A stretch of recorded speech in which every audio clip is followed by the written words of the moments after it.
Mladi smo hvaležni za dediščino preteklosti ali še si kdaj radovedni zazreti v prihodnost.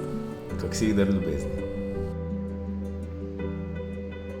Najina čokoladna zgodba posega še v študentski čas in tema je Tomaž za en božič presenetil s čokoladnimi pralineji. Dejansko se je z toga rodila ideja, da bi delali čokoladne izdelke.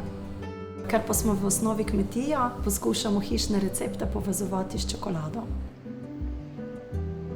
Što še znati, kaj ponujemo, pa ne pride k nam v Moravce.